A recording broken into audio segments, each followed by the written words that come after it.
What's up, y'all?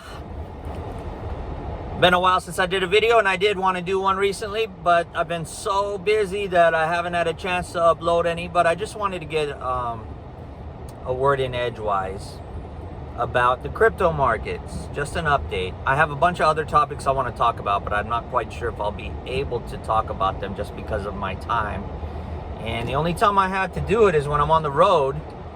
I'm not quite sure what the audio quality will be when I start recording this, if you'll be able to hear it all, or if the sound of the vehicle will interfere with that. So far, my recordings have been pretty clear. But I just wanted to talk about the crypto markets, because recently we've seen a little bit of a purge. And I just want to give my philosophy. I've seen a lot of videos of people, experts, talking about what's going on in the market, experts both on investing, experts on economics, experts on crypto, experts on technology, and all of them are pretty much saying, oh, this is a short-term crash. And and I saw a lot of them before the video, before the actual crash. They did videos about Bitcoin's going to keep going up, things are going to keep going up. Just realize, I'm going to be honest with you about everything. Yes, I'm into crypto. Yes, I'm a bull. I believe we're in a long-term bull market, but I also am very intuitive when I do investing. Unfortunately, I didn't get a video out to warn a lot of people that they should probably go to cash, but I do that regularly. I got into Dogecoin, the Dogecoin that I thought was a joke. I've always thought it. I still think it's a joke, but I understand NFTs. I understand memes, and I understand how people value artwork and uniqueness and collectibles, and that's the way I view Dogecoin or Dogecoin, right? And I got into it at 5 cents. That thing has rallied up to about 30. It got up to 45 cents from what I saw, and is back down to about 33 cents. But ultimately, that thing is a high risk speculation. It's not really an investment. And I like to put some money in there, occasionally, to see if I can increase it with a little bit of a gamble. I got money to play with, so why not put a little bit on there to play with? And I'm glad that I got into Dogecoin, or the Dogecoin. I go by the Japanese pronunciation. It's Dogecoin, right? The dog coin. And so I put a little bit to speculate on, and I'm glad I did. It did pretty well. And so far, it's been holding pretty well. Did a little bit of a correction to 33 cents-ish, right about as the point of this video. I haven't checked it, in the past couple hours, so I don't know. It might have done some volatile fluctuations. But for the most part, it's right about there. And I took my profits. I sold out a little bit early. And because it's a high-risk investment, I decided, I'm going to take 100% out. So I didn't go all the way up to 45 cents, but I got a pretty good return on my investment. I'm not going to say what my return is, but it was pretty good. Actually, it was very good, because I invested more than the average person puts into it, who just dabbles and puts maybe a couple $100 in there, if that. I put in quite a bit, and I got a nice return back. And I'm very happy about that. I rolled a lot of that into Bitcoin until it's time to declare that on my taxes. So, and Bitcoin crashed, so it was good. It was a good transition, because I got a rally on my Doge, and I got a little correction on my Bitcoin. So I was able to buy Bitcoin at a sale, and I was able to lock in some of my profits. Rather than going into the dollar, I put it into Bitcoin. And that way I keep it in the crypto markets. And at this point, I'm playing with house money.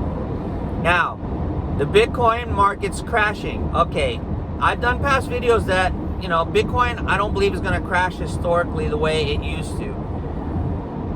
It used to crash, like 90%, 80%, 50%. And I said, I don't believe it's going to crash more than 25%. And so the 25% is still on the table, right? Because we're getting a lot more institutional investors. We're getting a lot more interest from the general public. But there also have been those people who have held Bitcoin for a long time. Some of them bought it at the last peak, and when it crashed, they figured they lost all their money, and they just kind of ignored it. And then it rallied again 5 years later. They were in a profit, and they didn't really realize it until maybe recently. And maybe now they're realizing, you know what, I got a lot of money on the table here. Maybe I should take some off. So you're going to see profit taking.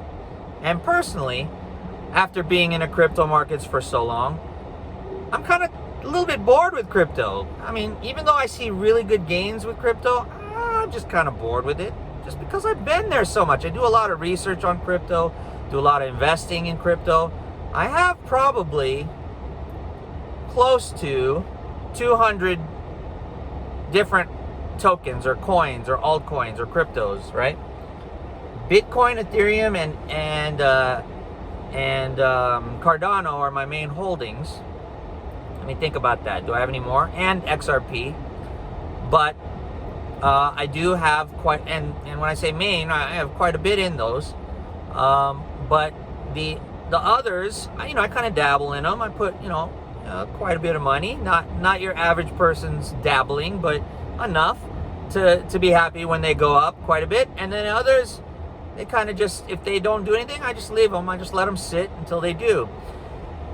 And I think people need to kind of take into consideration, when you have a market go up so much, you get a little bit of fatigue.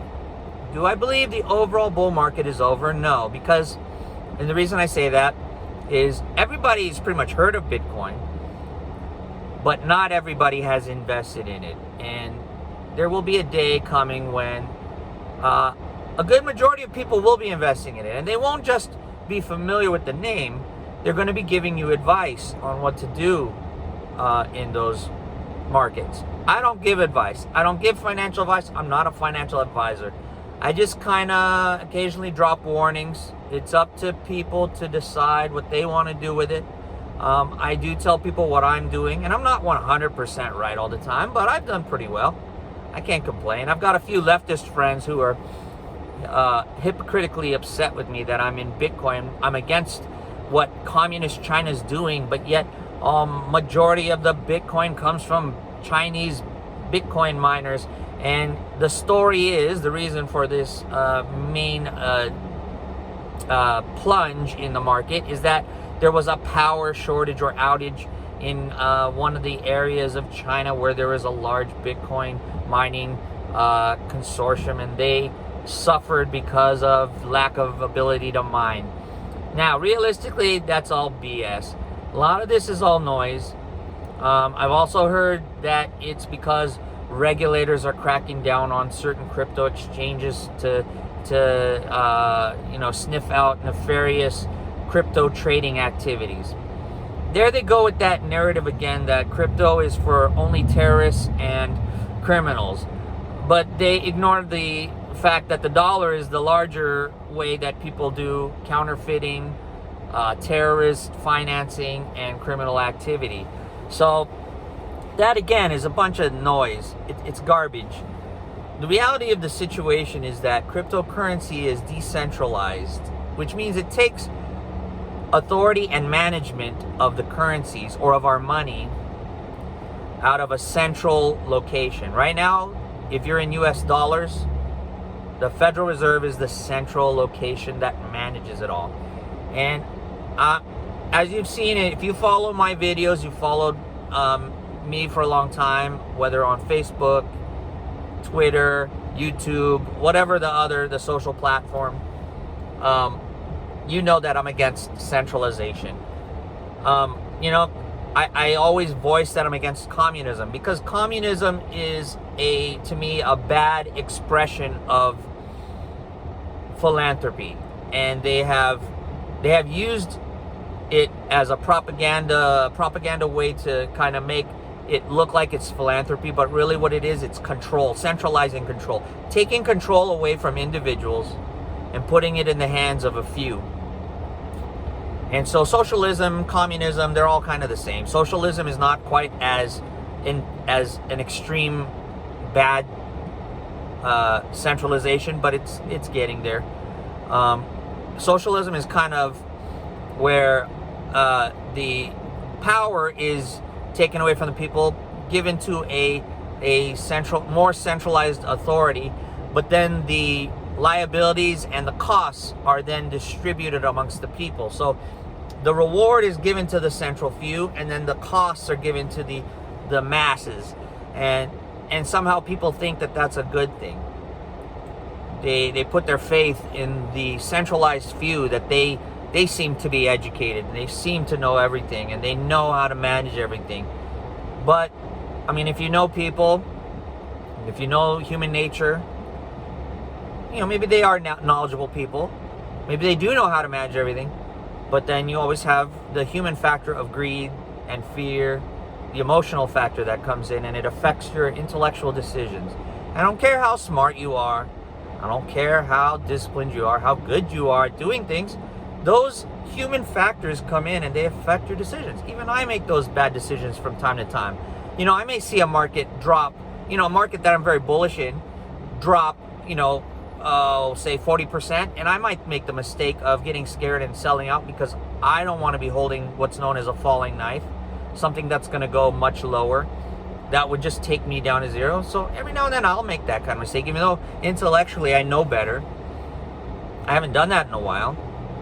Lately I've been doing pretty well because I've been pretty disciplined, and I'll explain my the way I do things a little bit later in the video. Hopefully this video won't be on 20 minutes, but I'm stuck in traffic, why not? And hopefully you have the patience to listen. But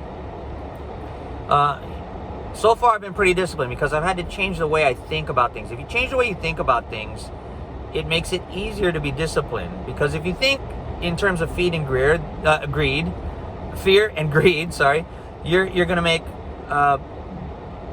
emotional decisions like on a whim without thinking. You're going to let that gut feeling and that heart-wrenching feeling motivate you or emote you into doing something that might make a decision, and that's not in the best benefit of your portfolio or whoever you're investing for or whatever you're investing for.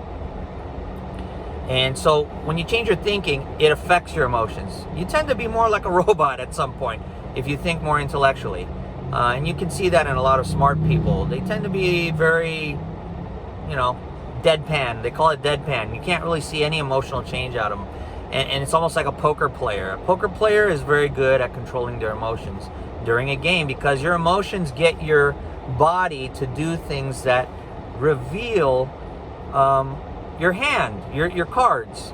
And you don't want your opponents to see your cards, because if your opponent knows what cards you have, it gives your opponent an advantage over you, and they can place bets that can, you know, put you at a disadvantage and further affect your emotions and make you make really bad decisions. So I love poker because poker is really an intellectual game. It doesn't seem like it when you're dealing with a few cards, but it really is. It's a psychologically intellectual game where you're dealing with other people who are they're seeking to cut your throat because it's capitalist. They want to accrete more capital, in the words of Michael Saylor.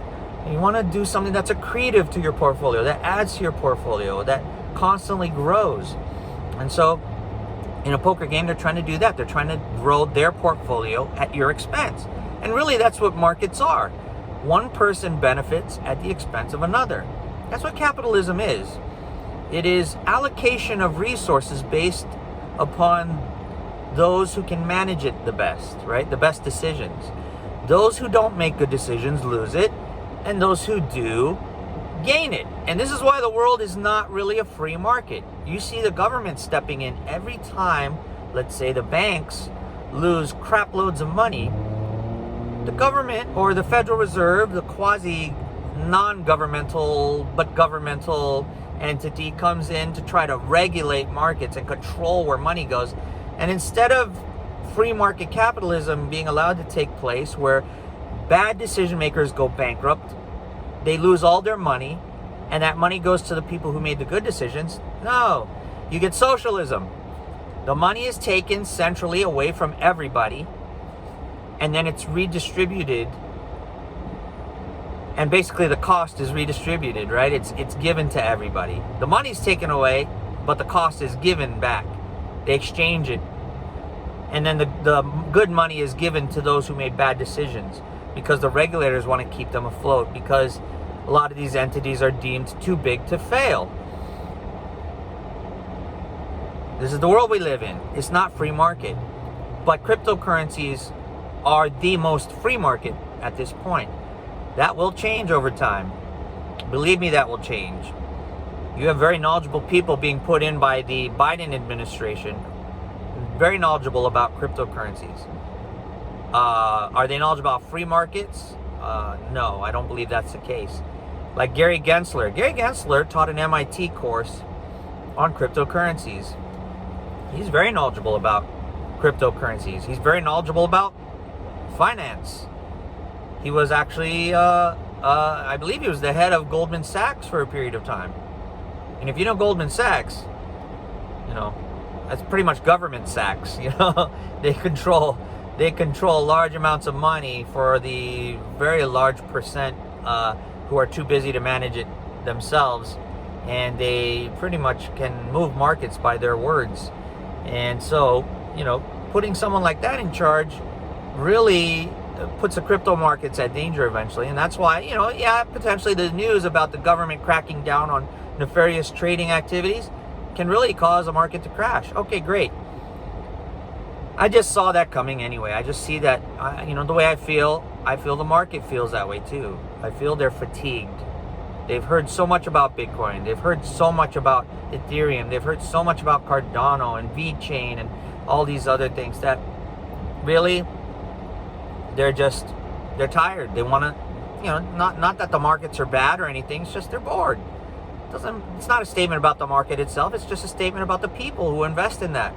And they just want something else.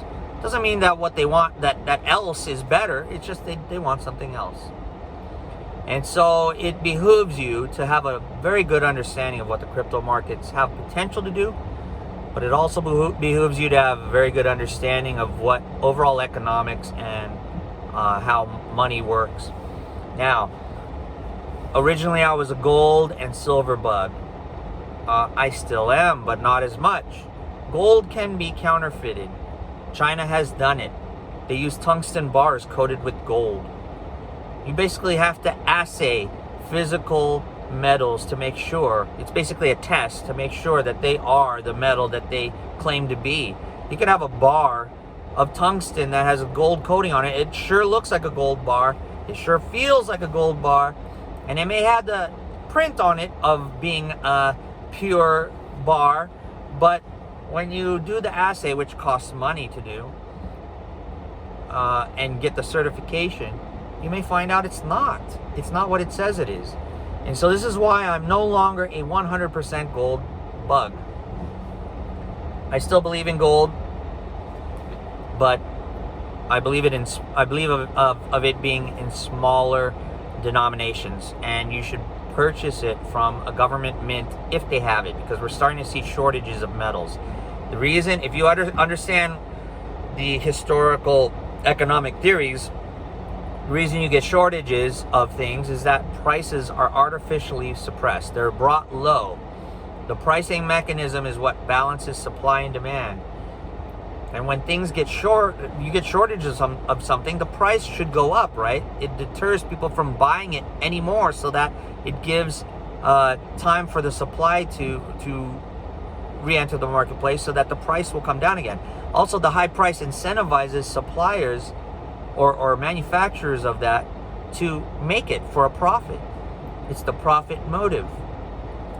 And what we're seeing is that the price of gold is just dropping.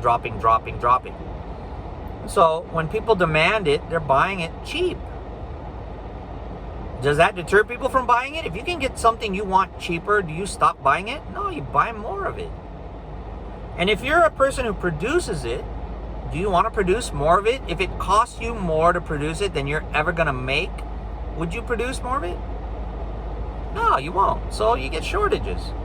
And so some believe there's a lot of manipulation in the markets. And this is being manifested or evidenced by shortages in metals, both silver and gold.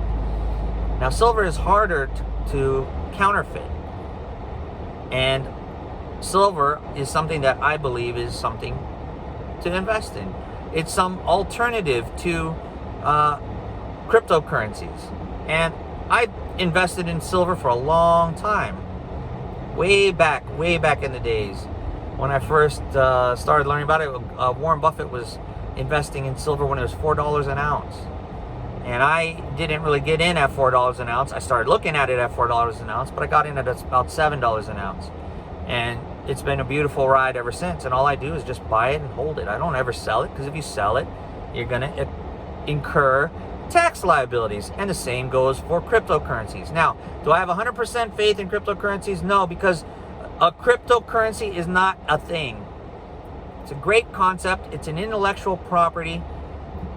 Some of them are designed, like Bitcoin is designed to have a fixed supply. It is unhackable at this point. And, it's not really great as a medium of exchange, but it's great as a store of wealth for now. Can that change? Yes, because it's technology. But everything is apt to change. I mean, look at the gold. The gold used to be money for many, many centuries, right? 5,000 years of history show gold as money. However, in 1971, you had President Nixon close the gold window, which basically cuts the tie of gold to the US dollar. US dollar is no longer backed by gold. And so it also cuts the tie of gold with money. If a currency is not backed by gold, then gold is not really money anymore. It becomes a commodity. It becomes a very valuable commodity, but it is a commodity. And so it will trade based on supply and demand, unless it's manipulated, the price is manipulated in the futures markets or through government regulations. It will trade in a different way to money. It may trade similarly because, people want to preserve their wealth in certain ways, but it is no longer money. And so the money aspect of gold and silver is gone. Now they are just commodities. And based upon their supply and demand, you can make a lot of money on them. And with counterfeiting all artificially increases the supply of it and availability of it. And so, but you're not really getting it. It's like the drug dealers cutting their cocaine. Instead of giving you pure cocaine, they're giving you soap and baking soda and other things mixed in with the cocaine. They cut it so that they can buy the pure cocaine, but then cut it and distribute it and then sell it for more later to other people. They're doing the same thing with gold. They're doing the same thing with US dollar. The government, the Federal Reserve, is the biggest drug dealer out there. Everybody around the world is using the US dollar. And they are cutting the crap out of the US dollar. Does that make the value go down? Not really, because other governments around the world are using, they're doing the same thing with their currencies, with their drugs. And, if you're using other people's drugs to buy that drug, you want your drug to maintain value, or else, it's not gonna buy anything else. So there's these manipulation games going on in the currency markets as well. And as a result of that, no matter how much the US dollar is printed or how much the euro is printed, they're not going to go to zero, because their value is based upon the other drug, right? It's not based upon real value. Real value is now dependent upon where everybody sees real value, okay? It's a weird philosophy. And so this is why I am no longer, I'm like the ultimate investor at this point. I'm no longer where I just buy things because I love them. I buy pretty much anything that I feel has value. Anything, any industry. I mean, if it's semiconductors, if it's social media, if it's food, if it's, anything. I just look at all assets. I wait for them to drop dramatically, and then I enter, okay? If it's an asset that I believe is really valuable in the future and that people are going to wake up to, and I really have to get into it because no one's into it right now, and I don't have any exposure, and I don't want to wait until everybody's getting into it before I get into it. I just want to get exposure right now. I right away mark off a certain amount of my my budget, or my, how should I say it, my savings, or my investment stash, or cash, I should say, to put into it. A certain amount that I'm willing to see go to zero and not get sick over. And for cryptocurrencies, that amount is $500. So when I buy a new cryptocurrency, if I've seen it drop, or if it's an absolutely new cryptocurrency that I see, I like the tokenomics, the fundamentals, the pumpamentals of it, I will invest $500 in that. And that's it. And then I'll forget about it. Unless it's a coin that I really want to get into later, I'm going to do more research. But if I just want my skin in the game, I want exposure to it, so that if it takes off, I didn't miss out. I got some money in there. That's $500 that I don't have to sit there and try to figure out what price did I pay for that asset, so that I can sit there and kind of figure out, you know, am I up, am I down, or whatever, this and that. I just put 500, and I know 500 is the base for all of my investments. And now I can just go back occasionally and check. So I open up my portfolio. Oh, this is now at $1,000. Now I know I made 100% on my money. Should I take a profit? Yeah. And it's up to me. Do I want to incur the tax liability just to lock in that profit? Well, what's the cost benefit analysis? Am I going to pay more in taxes than I'm going to retain by locking in that profit? Is the government going to take more from me than I'm going to keep in my pockets from locking in this profit? If the government's going to take more money from me than I'm going to keep from locking in the profit, I won't sell. I won't lock in the profit. I'll just let it sit there and I'll let it ride. If I believe that I can retain more by locking in the profit, I'll roll that cryptocurrency profit into another cryptocurrency. The beauty of atomic swapping and the ability to exchange one cryptocurrency for another has been a great thing since its development. In the past, you couldn't do that. You had to sell your when I first started out, you had to sell your Bitcoin. If you wanted Ethereum, you had to sell Bitcoin and then buy the Ethereum. But now you can just swap them immediately on exchanges like Coinbase. It's real easy. And other exchanges where maybe there's a deregulated exchange that you use where you don't have to pay fees and you don't have to do your KYC, AML, know your customer, kind of verification stuff. It's so much easier to swap in between them. So that's what I do. And do I recommend anything to anybody? No. I just say it's easier to do that, to manage your portfolio, than it is to constantly be, going in, trading. Sometimes people buy in, they don't know how much money they put in. They think they have a profit because the market went up today, but they forgot that the last couple of days it's been dropping. So maybe it's up 20%, but it's been down 50% overall. And, just because they forgot how much they put in, they'll sell and they'll lock in that loss. All because they couldn't track their cost basis, or the amount that they put in the first place, and their current balance. And so putting in a limit that you can remember easily and you don't have to think about it makes trading so much easier. And I'm talking about trading on cash. Do I use leverage? I use leverage very sparingly. Not many people are good at trading on leverage. And the people who say they are only talk about their wins, but they never talk about their losses. And leverage is a double-edged sword. Yeah, it can make you a lot of money. I've done it before. I've used options on oil contracts in the past where I took $2,000 and turned it into $42,000. I've ultimately built portfolios of $250,000 from just small amounts of money from options. But I've learned from options that, especially during 2008, when it gets into a time when the market is very volatile and they're swinging in both ways, you don't know the real direction it's going to go, and no one really knows. They can say they do, but no one knows 100%. If they do, let them call me, because I really would like to talk with them. I'd like to learn how to call markets 100%. In those times when markets are trading that dramatically up and down, you don't want to have leverage, because the double-edged sword can work against you. It can cut you as well. It really behooves you to know how to use your sword, right? You can swing and it can cut, but if they parry it and it deflects back at you, remember there's another edge here. It can cut your own head off, or cut your own veins and kill you, or your arteries and kill you, right? So you really need to know what you're dealing with when you're dealing with a double-edged sword. And at this point, I don't have time to constantly be trading or to be constantly watching markets. And so I don't like to deal with leverage that much anymore. The only way I would use leverage is the way that it's originally was intended for, is as a hedge. If you have a large holding of portfolio and you believe a market might crash in the future and you just don't have time to watch it, you want to hedge your portfolio, you can open up a short position with a small amount of money that gives you leverage to equal close to the amount that you hold, so that if the market drops, you'll make money when the market drops, and it'll offset the amount that you will lose on the amount that you on the holdings you do own. You never have to sell them.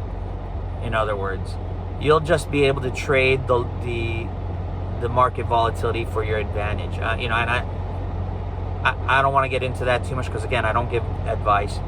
The only advice I do say is that if you don't know anything about leverage, do not trade in those markets. There are a few people that make profits off of trading derivatives and leverage, but it's a few. Most people get demolished when they use leverage because they don't do the education, the time to really learn how to use that leverage, and it comes back to bite them. So there you have it. All right. Do I believe Bitcoin, Ethereum, and all that are going to go up again in the future? Yeah, long term, I do. I believe they will go up long term. What the final result of that will be is, I believe in the end game, the government won't want the competition. If they're smart, the government will allow it because it will bring in tax revenue for them, and it'll help them to stay afloat when they've now created debt that has just drowned everything and caused all markets to be oversaturated and over leveraged, and which will eventually crash. Cryptos give governments another stream of revenue to tax people. Do I like taxation? No, I think taxation is theft. But if I'm a government, I wouldn't destroy crypto, because crypto is like another calf that gives milk to me, right? Why would I slaughter my calf for meat one day when I could constantly get milk from it? The milk to me is more valuable. It's a smaller nutrition stream than the immediate meat that may come out of it, but over time it's a much greater source of nourishment than just slaughtering my calf. Because once you kill your calf, it feeds you for a couple days or maybe a week or a month, but after that, once the meat's gone, you need another calf or you're gonna starve. At least if the calf is alive, yeah, you feed the calf, you feed yourself, but calf is constantly giving you milk, and for the life of that calf, you can get milk. And so if the government is smart, they will stay out of crypto. And I think kind of that's what they're doing. They're just using their propaganda media, because we're no longer a free country. Media is not free either. The markets are not free. The media is not free. The media is basically the lapdog of the government. The government basically uses the media to scare people or to make them greedy so that they can drive markets. They can control markets. And that's why I say a lot of that stuff's noise when you listen to news. If you don't know what's going on, they're going to drive you a certain way. They're going to drive a market another way. So when they drive markets down, I believe in the long term for Bitcoin and cryptocurrencies is they're going up. Not all cryptocurrencies, but the valuable, meaningful ones. They're going to go up. And so use those crashes like this past weekend as an opportunity to buy. Because you now buy cheap. You reduce the risk that it's going to crash again, because it's already crashed, right? What are the chances it's going to crash more? Unless it's you believe that cryptocurrencies have no future, there's no point to them, then why even pay attention to cryptocurrencies if that's what you believe? Go invest in something else, something that you think is better. But if you believe in cryptocurrencies, this is a great opportunity to buy something, a value that dropped, that other people sold off. How stupid. You know, I subscribe to the Michael Saylor philosophy of, if you sell your Bitcoin, I'm going to buy all your supply. And since Bitcoin is in a fixed supply, there's going to be a point in time when you want to buy Bitcoin, there's going to be a shortage, because there won't be any Bitcoin. And will they be able to mine more Bitcoin or produce any more? No, because the white paper has permanently limited it to 21 million Bitcoin. And once that amount is reached, whoever holds it, holds it. Whoever doesn't, that's it. You never will. And it's only if the people who hold the Bitcoin, the final Bitcoin amounts, want to sell any of it, that you might have a chance of getting some. But trust me, if everyone is starving for food and there's one person who has a whole crap load of it, and they have a bunch of guards to protect them from you stealing it, and the only way you can get it is to beg, and if you have money, you're willing to pay whatever cost for it, and they decide to sell it, whoever pays the highest cost is going to get it. And that most likely won't be you, because you won't be willing. If you weren't willing to buy Bitcoin when it was cheap, you're probably not going to be willing to pay your life savings for Bitcoin when it's expensive. That's just the way I see it. If you didn't have the ability to recognize value when it was cheap, you won't have the ability to recognize value when it's obvious. So there's nothing I can say for you. So go look somewhere else. Go to another market. Don't even bother looking into cryptocurrencies. You just don't grasp it. You don't understand it. And there's nothing you can do to really improve that situation. So why be the type of person who comes into the market, you buy late and then you sell again, and you assist the people who want to sell in this market and drive it down by your selling. You add to that selling pressure and you drive the market down further. Don't get involved. People like me don't want you in this market. If you don't understand Bitcoin, if you don't understand some of the cryptocurrencies, don't invest in it. Don't get into what you don't understand. You just create problems for everybody. But if you want to, I suggest you learn more about it. Learn. And then you can be a valuable contributor to the market, and you can also be a benefactor of what the market does, because the market will rally for you when you buy it cheap. You've eliminated the risk by buying it cheap. That's why I always tell people, if I recommend a coin that I've been, I don't recommend, but if I say a coin that I've been in and you want to follow me into that coin, I always say to people, I only buy when the market drops. I buy the dips. Don't chase the rallies. It feels good to chase the rallies because psychologically you see it going up and you don't want to miss out. But really, that's when the most risk occurs, right? When the most number of buyers are there. At some point, someone's going to become a seller, and the chances of it happening right after everyone is a buyer is very high. And so you don't want to buy in when eventually there are going to be sellers coming, because then you get left holding the bag, the cost. You lose your money. They take your money. They sell to you when it's high. And then when you want to sell, the prices drop and you can't do it anymore because you've driven down the market. So just wait. Be patient. Don't feel like you're missing out. It's better to feel like you missed out on an asset, but you still have cash there if you ever see another opportunity later down the road, than it is to feel like you missed out, get in, and then all your cash is gone. You hold the asset you want, but it's not valuable anymore, and you don't have any cash to deploy anywhere else. Now you're just stuck. And that's a really sucky position to be in. The position of holding the bag. All right, with that, I'll leave it. I had a real long video. I didn't want it to be that long, but because I'm stuck in traffic, I decided talking. So I started to talking was the best way to kind of pass the time. So anyway, if you like this video, if you visited for the first time, please hit that subscribe button and hit the bell notification and mark it to all so that you know every time that I post a video, since I don't do it regularly, and it's not good for my channel because when you don't post regularly, people don't know you're there. They lose interest. They go to all the ones that talk the most. But I drop jewels from time to time, and if you value what I say, you'll put that notification button to all so that when I do post something, you'll know right away and you'll be able to watch it and gain some of the knowledge that I give to you for free. And if you feel like supporting me in some way, since YouTube, Facebook, all these other platforms, Instagram, they've all demonetized me because of my views. Even though they're correct, they turn out to be correct in the long run. Like my coronavirus one about masks, they've just come out with a study from Stanford that masks don't work. And I basically, right when the coronavirus pandemic started and they were making mask mandates, I told everybody that masks don't work to protect me from that. Now they did a study to find out that I was right. And I gave you all the reasons why, because I already understood. I've been in healthcare long enough to know what masks are for and what they're not for.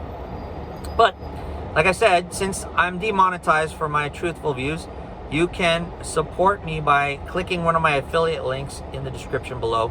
You can also donate money to me because I have actual Bitcoin or cryptocurrency addresses where you can send me crypto if you'd like to do so. And I appreciate all donations. I appreciate all support. Even if you're just watching, I appreciate your liking the video. And most importantly, if you believe there are people who can benefit from the information I share, please, word of mouth is the best. Share my video with those who can benefit from the information that I give. And once again, if you've stayed this long, you are a trooper, and I appreciate you. I love you greatly. And if you are making trades based upon my information and you're making money, I really appreciate that. If you want to donate some, great. If you don't, I'm okay with that. At least you honor me by saying, I trust in what you say, I believe what you say is correct, and I'm willing to put money on it that you're right. And if you've benefited, you owe me nothing. If you've lost money based upon anything I've said, don't blame me. You have no claim against me. I told you from the beginning I'm not an advisor. And you have no right to come after me if you made a bad decision. That's on you and you alone. And because I'm a capitalist and I believe you should pay the consequences for bad decision, that's on you. You own up to it like a man if you're a man, or like a true woman if you're a woman, or something in between if you identify as something else. But own up to it. Be real. Be real, and take on the consequences of your own decisions. You know, the responsibility of your own decisions. Be mature. A mature whatever you are, and don't blame me for your bad choices. Because I can be really good at jumping off a cliff into an ocean, and you may want to copy me. But remember, that ocean comes in and then it goes out. It comes in and goes out. If you decide to jump at that moment that it goes out, just because I did it, and you hit that hard shore sand below and the seashells and the rocks, you can't come after me because you decided to jump at the wrong time. I knew when to jump. I benefited so far. There may be a time I might die from a cliff jump that isn't timed right, but I'll own up to the consequences when that comes. But you own up to the consequences on what you said. All right, that's enough. I beat a dead horse. Anyway, love you guys. I hope you're all doing well. And I hope you are continuing to prosper in this weird environment, in this world we are. I hope you're continuing to be safe in this violence and protesting and mass shootings and things like that. I hope that you and your family have continued health, wealth, and prosperity in the near future. And I look forward to seeing you in the future, liking and subscribing to my videos and to my social media. And I again welcome all donations that you decide to send my way. With all that, the best to you. Until next time. Love y'all. Peace.